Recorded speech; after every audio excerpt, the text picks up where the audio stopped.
Muy buenas y bienvenidos a Physiotopics. ¿Te has preguntado alguna vez cuánto aire respiramos por minuto? Cuando respiramos, el aire entra por nuestra nariz o boca. Va a través de la faringe, laringe y tráquea hasta los bronquios, que se ramifican a su vez en bronquiolos hasta llegar hasta los alvéolos.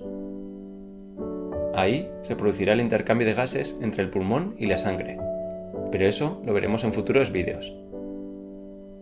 Hoy nos centraremos en la ventilación pulmonar, el flujo de aire desde la atmósfera a los pulmones para la captación de oxígeno y del trayecto de vuelta para la liberación de dióxido de carbono.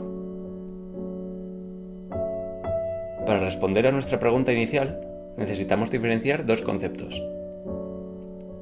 El aire que metemos al cuerpo, que sería la ventilación total, y de ese aire, la cantidad que realmente llega al final de nuestros pulmones y que participa en el intercambio de gases, que sería el volumen alveolar. Pero, ¿por qué son estos dos volúmenes distintos? La razón es que parte del aire queda en las vías aéreas donde no se produce intercambio gaseoso, como los bronquios y bronquiolos, que ocupan un total de unos 150 mililitros. Esto se conoce como espacio muerto anatómico. En cada respiración normal, sin esfuerzo adicional, solemos inspirar y expirar unos 500 mililitros de aire, o 7 mililitros por kilogramo, lo que se conoce como volumen corriente o volumen tidal. Teniendo en cuenta que cada minuto respiramos unas 12 veces, la ventilación minuto total sería de unos 6 litros de aire por minuto. Sin embargo, hemos dicho que de esos 500 mililitros, 150 pertenecen al espacio muerto anatómico. Por tanto, en cada inspiración estarían realmente llegando hasta los alvéolos 350 mililitros, o 4,2 litros por minuto. Estos volúmenes son orientativos, pero como sabéis, si queremos, podemos inspirar más o menos aire dependiendo de lo que estemos haciendo. Esto se debe a que, además del volumen corriente, en nuestros pulmones hay otros volúmenes. El volumen de reserva inspiratorio es la cantidad de aire que podemos inspirar más allá del volumen corriente, hasta que nuestros pulmones estén completamente llenos.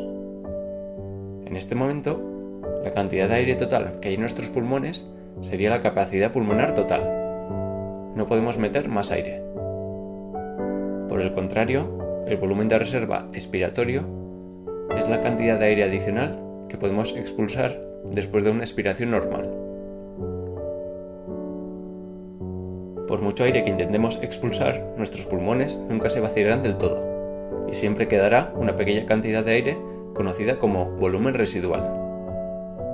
Como hemos mencionado previamente, estas cifras y volúmenes son orientativos para una persona de unos 70 kilogramos y varían de una persona a otra, de acuerdo a su estatura, peso, sexo y características propias.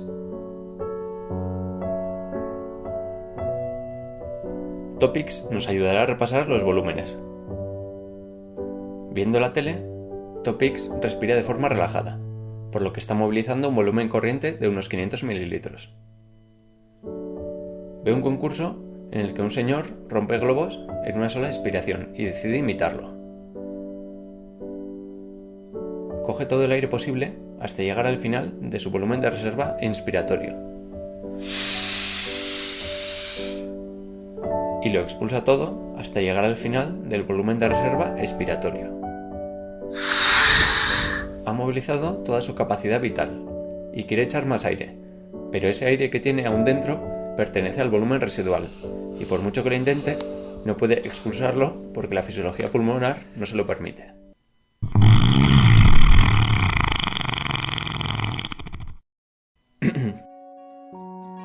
La fisiología intestinal la trataremos en otro vídeo. Hasta pronto.